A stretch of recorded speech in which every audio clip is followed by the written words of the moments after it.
All right, we are live. We are live. We are live. I'm I'm sorry. I'm struggling. You know, when you're trying to do all this yourself, go live on various platforms.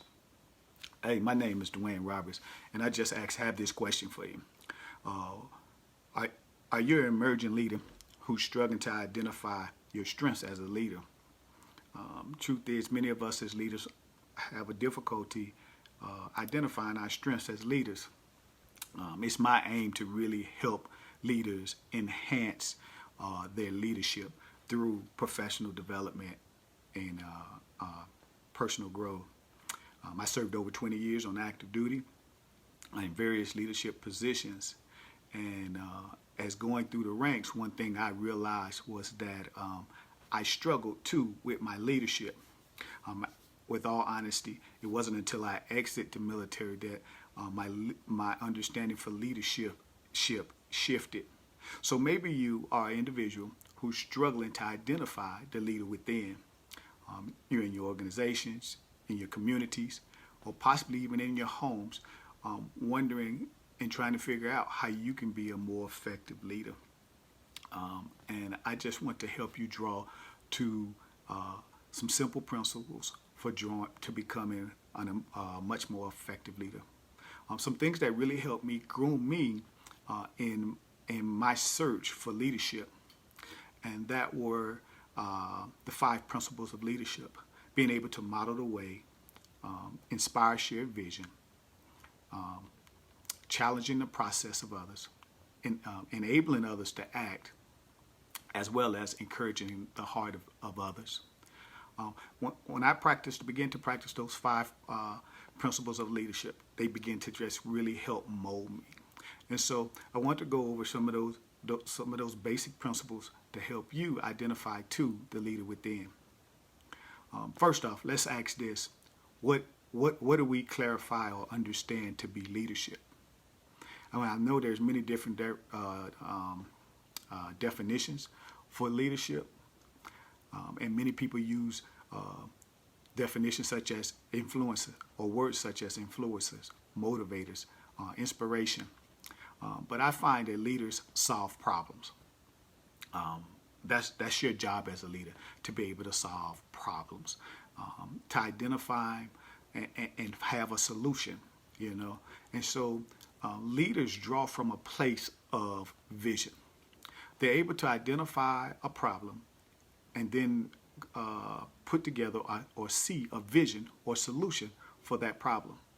Not only are they able to do so, but they take that inspiration and they share it with others to align others in the mission towards the common goal. So leaders draw to vision, they align folks to a common goal, and they help execute. But how do we get to this place of execution, or how do we get to this place of leadership? I think oftentimes for us to get to a place of leadership, it has to begin to groom us through the principles of leadership, being able to first model the way. And so what do I mean by model the way? I mean be able to set the example for who we are and what we are as leaders. It's our examples that people follow. As an influencer and as a leader, as you begin to set the example, people begin to follow your example, follow your lead in how you lead. It's also in your ability to be able to have inspired or shared vision that you also help other leaders grow to their full potential, or identify the leader within.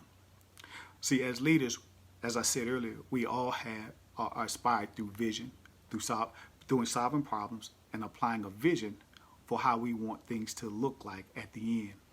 So it's your ability to inspire others to draw to a place of vision in their own life, to a common goal, or to a solution to a problem, really helps enhance others as well as build upon your own leadership. It's in this process too, you begin to challenge the process of others. You begin to challenge their development. You begin to challenge their understanding for leadership. It was these three core things really that began to mold me to become a much more effective leader within my community.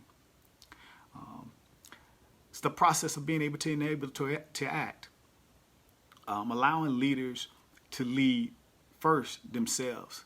You know, as any leader would tell you, you can't lead others until you're able to lead yourselves. And if you're in the want others to enable others to act in a form of leadership by modeling the way, by inspiring shared vision, by challenging the process, the truth of the matter is you have to allow leaders lead themselves, learn to lead themselves effectively. It's in that process that you begin to find your strengths, and you can identify what I don't want to call weaknesses, but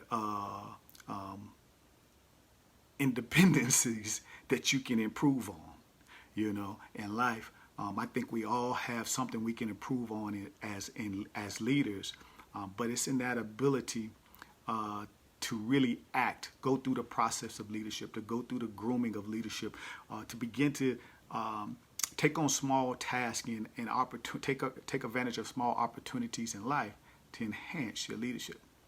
And finally, leaders, being able to encourage the heart of others. Leadership is a difficult task, and we're not, as leaders, not going to always do it the right way. There could be it's always a million different ways to solve a problem. It's never just one way to solve a problem. And everybody's not going to always like how you lead, you know, and you may not always like how others lead. But I think it's in the place that you can find encouragement in your growth and your stability as leaders. So being able to encourage the heart of others in their growth and their stability of leaders is another principle of leadership that helps you as leaders become more effective leaders. So you want to become a more effective leader. I challenge you today. Begin to practice the 5 principles of leadership. Model the way, set the example. Inspire shared vision. Challenge the process. Enable others to act. And encourage the heart. I'm your boy D-Rob, and I'd like to thank you for joining me for your Leadership PD. If you like this, please share the page. Check the link below. Follow me on, of course, Facebook, LinkedIn, and you can go to DwayneHRoberts.com and join me there. Set up a free strategy session with me if you choose or think you have any questions or want to know more about leadership and how you too can be an effective leader. Again, thank you and God bless.